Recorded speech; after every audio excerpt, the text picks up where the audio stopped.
My name is Emma and this is Story Central. I am 42, male. Think my wife, who is 40 female, might be cheating. I have recently been starting to wonder if my wife might be cheating, but I'm not sure what to do from here. I have no smoking gun for evidence, so I don't want to confront her or bring it up in case nothing is happening or to have her cover things up.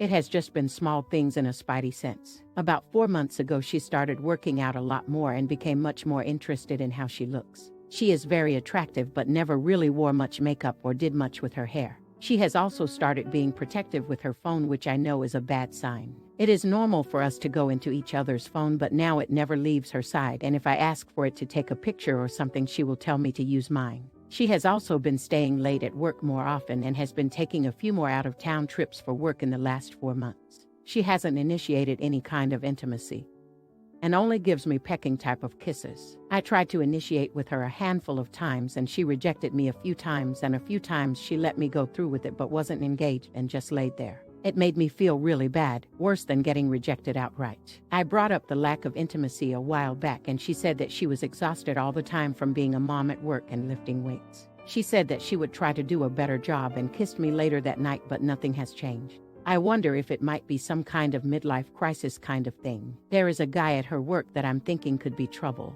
My wife used to talk about him a lot, but a few months ago she quit mentioning him, but I know they still work closely together. From what I can gather, he is married with kids and told my wife he is having marital issues. I met him briefly a few times and he basically ignored me. We were around a lot of other people. He isn't nearly as attractive as me and definitely not in great shape like me. Not to brag, but it's true. I am big and strong and he is kind of average and a little overweight, but he dresses flashy and is outgoing and likes to drink. I don't really like drinking, and my wife has mentioned a few times that she wished I would go out drinking every now and then. I graduated high school and he has a master's degree. He also makes a lot more money than I do. I train fighters and love what I do but make a very modest living. This guy probably makes 6 times what I do and flaunts what he has. I just bring up all that as my assessment of how we differ. The biggest thing that I have been wondering about is that this last trip for work was at a tropical resort type of place. And my understanding at the time was that there were a big group of them going. It turns out that it was just my wife, the flashy guy, and the CEO. The CEO is very old and doesn't really interact socially. He is just all business in my imagination. My wife and this other guy spent a lot of time together over that week doing who knows what. My dilemma is that I want to see if my gut feeling is right but don't want to cause a bigger issue by accusing her or asking. We have had a few ups and downs over the years but have had a pretty good overall marriage from my side. No major issues or anything. I am not the most outgoing guy and I don't make much money, which has been a small issue for my wife. She says I am not living up to my potential, and I could make a lot more money doing something else. I don't want to make it sound like she is obsessed with money in any way, but I know women are more comfortable with a bigger nest egg. She thinks I can do other things, but I'm not really qualified for anything other than fighting or training fighters. That's basically been my entire life, or possibly being a personal trainer. None of those things are big money makers, but other than those things, she seems pretty happy. A friend of mine said I should keep my suspicions to myself and start doing things to spy and collect evidence if it's there, but I feel weird about violating her privacy. If she is cheating, I can't imagine I would ever stay with her. I hope I am wrong about all of this, but thoughts of her cheating are starting to flood my mind and I feel like I need to find out either way. We have 2 kids and that is the part that scares me. I am involved in every part of my kids' lives and my heart would be broken to only see them half the time. Sorry for the long post. I would love to hear some ideas on how to deal with this. Quick update. So here's the newest information. I was able to get the login information for our cell phone account. She uses her phone a lot for work and nothing looked weird until I started sorting the numbers and times. There were a ton of texts to one specific number at times very late at night, a few hours after we went to bed. I am going to see whose number that belongs to and find a way to get into her phone and see what name it is saved under. After I saw this, I started to get emotional and angry. I tried to tell myself it could be a mistake or some girlfriend of hers. Last night I tried to initiate expecting to be rejected and rejected. She said she was sorry, but was too tired and had a headache. I told her that I was feeling like we weren't connecting very well. She said she is sorry and will try to be better. She said that the last time, I didn't push the issue or anything, just told her good night and went to bed. This morning she told me she was thinking about taking a girls' trip to Vegas. She doesn't gamble. I asked who she would go with and it was a few girls I never met. Apparently friends from college. Maybe all this is a coincidence, but a lot of stuff is looking weird. Well, Opie, you do have some red flags. No intimacy, protective of their phone, and those weird text messages late at night. Definitely red flags. What do you guys think so far? Well, like I said, this is a 2-year-long story and it has 5 updates. So let's continue with the updates one by one. Quick update number 2. I finally did some snooping and looked at the detailed cell phone records online. I noticed that there were texts to one number that were made in the middle of the night. There were in the hundreds. I called the number from a payphone and it went to one of her coworkers, the one I thought could be trouble. I was able to get her phone while she was in the shower, and the text conversation was the one thing deleted. Also, that guy's number was saved in her phone under a female name. I am now very worried about the out-of-town trips that she was on where this guy was with her. I had to leave the house and cool off. I was able to get it together enough to come home but don't know what to do from here. If I confront her with what I have, she will probably explain it away. I don't know if I should try to keep it quiet and get more evidence or if I should come out with it sooner. I am really, really angry. I am furious at her but also wanting to go after the guy. It will take everything I have to not do that. I am worried that she will admit to inappropriate flirting and I won't have enough evidence to get her to admit it all. Any advice on when to confront her? I am going to stay awake during the time she texts him and then interrupt her and ask her who she is texting. See if she lies to me. Update 3. I laid in wait last night after everybody went to bed. I pretended to be asleep and waited to see if she got out of bed to get on her phone. Sure enough, she gets up a little after midnight and goes into another room and closes the door. I waited a few minutes and I got up and quickly opened the door and walked up to her and said I couldn't sleep and asked what she was doing. I caught her mid-text and was standing over her too fast for her to delete anything. I watched her hands as she slowly tried to tuck the phone away. She said she couldn't sleep either and was texting a girlfriend. I had a plan and went into it. I got on top of her and started kissing her and asked if she wanted to fool around as I expected. She said she couldn't, so I started laughing and tickling her and made a comment that she must be more into the girlfriend that she was texting than me. Then I started to playfully wrestle with her and got the phone. Really quick, if you're enjoying the video, don't forget to drop a like. I could see the panic in her eyes. She tried to get it back from me but I turned away and held it in the air like I was playing keep away. I was laughing and acting like I was having fun the entire time. I told her that I was going to call this girlfriend and ask if she was into my wife. My wife yelled out, "Please don't call her." I started walking away and pulled up the text messages and saw one that said, "Can't wait to see you tomorrow." I pressed the call feature and it seemed like it took forever. But sure enough, the guy answered. I hadn't planned out what to say, so I just hung up. Then I started reading through the text in front of my wife. I asked her if she thought her girlfriend answered or a guy. She didn't say anything. Then I started reading off the text out loud and asked her why she was sending this to a guy at night. She said she didn't know. I asked her if she needed to tell me anything. She was quiet. Then I told her that I had looked at the cell phone records and knew everything. I knew when she would wake up to text this guy and that I knew who the guy was. She started crying and saying she was sorry. I kept my cool. I explained that the next few minutes were very important and if she didn't tell me the complete truth that there would be severe consequences. She said she started flirting with her coworker and that he was having marital issues and it turned into flirting. She said she never did anything with this guy. My fear was she would only admit to what I already knew. I told her that if she can't give me the entire truth, that she needed to pack a bag and leave. She agreed to do that as she cried and said she was sorry. Before she left the house, she asked if I was going to leave her. I told her that it was late and we would discuss that later. She left for her mom's house and I haven't seen her since, but she was blowing up my phone, so I turned it off.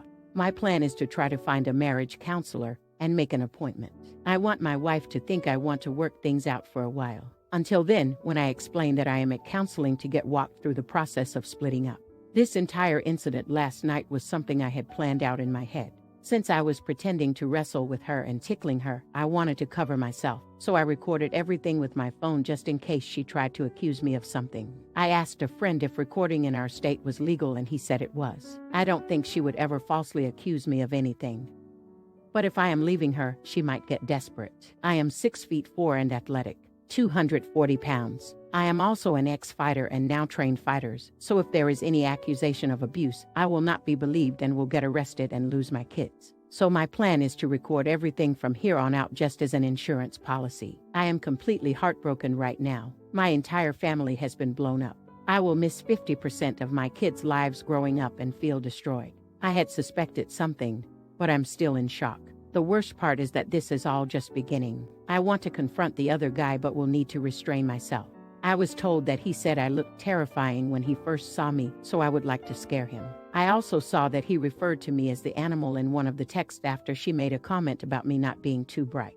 I don't make much money or have a college degree, but I am an intellectually curious person and read lots of books about all sorts of topics. I am not the smartest guy, but I feel like I'm not stupid. I will try to update as things go on. Not sure what advice I can get at this point. I'm just devastated. So Opus was right. His wife was cheating with the person that he thought he caught her red-handed, and now she is crying and afraid that he's going to leave her. So now we move on to the next update. My attorney friend was able to recommend a lawyer that specializes in family law. Not only that, but supposedly this guy was also cheated on, and these cases allow him to exact revenge. This is what my friend said when he recommended this lawyer. He is going to be very flexible on his fees and genuinely wants to help. Maybe this is on the positive side of the ledger. Now on to the other side. My wife admitted to the affair. She told me that it started as flirting, then turned into an emotional affair, but never turned physical. I saw right through that, and then she finally admitted that it turned physical, which coincided with the point in time when she shut down intimacy with me. I got a lot more details than I thought I could take. It was a very hot and steamy affair. To say this has really messed me up would be an understatement to the highest degree. I am wrestling with my emotions and can't keep a thought in my head. I told my wife it would be best for her to stay with her mom for the time being, and that I will take care of the kids so that they can be at home and have some stability. My attorney is working his magic. In the meantime, I am in the house, and this is a big advantage according to him. I have also not told her that our marriage is over. She will find that out when she has served the papers, which will be coming soon. I can't keep the intrusive images of my wife and this guy out of my head. I coach Brazilian Jiu-Jitsu for professional and semi-professional fighters, and I'm trying to give them as much attention as I can. The physicality of my job seems to have been helpful. Obviously, I am also putting everything into my kids. Outside of BJJ, my passion is learning about new topics. I normally read for a few hours a night to unwind, but I haven't been able to get through a paragraph without losing focus. After seeing that they were referring to me as a stupid animal, I imagine all the other things they may have said. The whole thing has really gotten to me. I have always been a happy person, but the joy is just gone. On another note, the word has got out on what has happened, and there have been a lot of people offering to assist in any way they can. It definitely helps to feel like I have support. A number of my friends' wives have sprung into action and said they know women that they would like to introduce to me, including a few that know me and are very interested in my upcoming single status. I won't be dating until this is all over with, and probably not for a while after that. But knowing that there are a lot of options is a nice feeling. I think I will be okay. Right now it's just all about the kids. I will try to update at some point soon. My wife is hysterical and is pushing to stay married. I know I can't get over what she did, so staying together would be delaying the inevitable. Update 5. So I filed for divorce, and it should be wrapped up next month. We will have 50-50 custody, and she will be paying spousal support since she outnumbers me by a large margin. That is the current legal situation. Now on to the other fallout. I am heartbroken, as are my kids. I never thought I would be a single dad, but here I am. My wife seems to be falling into some kind of depression. The guy she cheated with decided that she wasn't worth the trouble. From what I'm told, she has started drinking and going out with a lot of random guys that she meets online. There have been more than a handful of times where she called me and begged me to take her back so she can have her old life back. Part of me wanted to, but I have held strong after she found out how much money she will have to pay me every month. That seemed to have made her angry toward me, so I don't have to worry about her calling. My kids don't understand. Every second they aren't with me, I feel miserable. I am also lonely all the time. I haven't spent much time with friends and mostly just stay home. The girl that works at the coffee shop I frequent even asked me if everything was okay because I looked sad. I guess I'm not hiding it as well as I think. There are people I know that want to set me up with women they know, but I don't want to do it because I feel like I'm branded as the guy whose wife cheated on him. It has been so long I have no idea how to date. I had a few fighters do really well on a pretty public stage, and that has been the only spark I have felt in a long time. I really don't know what I will do next. At some point I need to snap out of it and move on. I just haven't reached that level of motivation. Though I did have somebody I know get in contact with the other guy's wife and show her the proof I had. I just couldn't live with nothing happening to him. I am not allowed to go after him. So this was the next best thing. She didn't believe it at first, but then I heard about there being major marriage issues for them. As far as I know, they are together but on the rocks. I have a lot of anger over everything. It is crazy to think how life can be fine one minute, then completely upside down. The next one positive thing that has happened is that I did meet a girl through some friends that I am interested in. I haven't asked her out or anything though. She is stunningly beautiful but is about 14 years my junior. I don't know if that's a major issue, but that is a pretty big age gap given what I have been through. I think my confidence has really been dinged. I feel like she is too attractive for me. She might actually be, I suppose, but I have been thinking about her a lot. So that's been the last half year of my life. I have to say it has been the worst I have ever felt. I have always been a very happy person but just feel dark and gloomy now. Well, Opie, at least the divorce is final now, so you don't have to live with a cheater anymore. You also did what you could to expose the other guy and you're starting to feel interest in other people. So yeah, you might be sad right now, but things can change for the positive. In any case, we still have the final update and this closes the 2-year journey that Opus has been in. So let's continue with that final update. I was with her for about 15 years in total, so to say my new life has been an adjustment would be an understatement.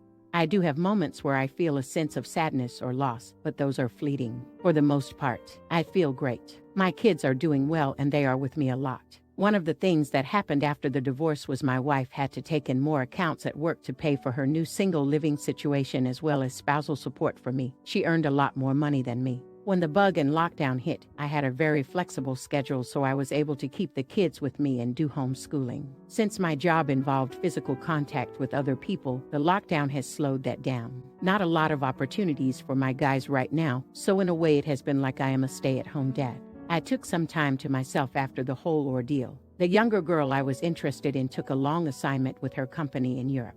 We stayed in touch through technology. After her assignment ended, she came back and we have been together ever since. She loves me and my kids. She is an extremely compassionate and considerate person. Before we were introduced, I was told that there was an amazing woman that resembled Wonder Woman and was the nicest person you could ever meet. I thought it was too good to be true. But she is absolutely the real deal. I think there will probably be some next steps in our relationship coming soon. Things for my ex hasn't really worked out. She started drinking and hooking up with random guys she met online. Having to take more accounts has also taken a toll on her. Just in the last few years, she looks like she has aged 15 years. She was always pretty, but the last time I saw her she looked ragged, like her life force was depleted. A weird thing to say, but that's what it looked like. Her best friend told me that she is miserable and hard to be around. I don't think I will ever understand how a person that is seemingly happy and in control of their life can spiral into such a dark place. My exist friend did also tell me that she never thought I would leave her after the affair. I think she felt a sense of control over me because of her high income, so the affair had consequences that she didn't anticipate. I do hope she finds peace for my kids' sake. Other than some challenges due to the lockdown restrictions, things are great. I am so glad I immediately ended my first marriage. Rather than dragging it out, I knew I was making the difficult decision, but that it was the right thing to do. Then I just grinded along. I have no problem inching a little forward every day, knowing eventually I will get through. If you are in this situation, you need to think about things in the long term. You might feel devastated at first, then sad, then depressed, then hopeless. But no matter what, you push ahead. Work hard every day too. The key is to try to do one thing every day that improves you or adds to your skill set. Not self-help stuff, but real skills. I got into making short films of the guys I train and learned about videography and editing, which has been a fun hobby. I read more books to learn about all sorts of things. I just try to do something every day. Small things add up over time. You just need to make sure you are putting in the work and let yourself be patient. And there you go. Instead of clinging on to a broken relationship, Opus did the thing he had to do. The difficult choice is to go for divorce and leave it in the past. He knew from the beginning that if she was cheating, divorce was the only path available. And apparently she had this false sense of security that he wasn't going to leave her if he found out about the affair. And because of her cheating, her life then spiraled out of control and is now in a bad place. So like Opus said, for his kids' sake, let's hope the ex gets her life back on track. What do you guys think about this whole situation?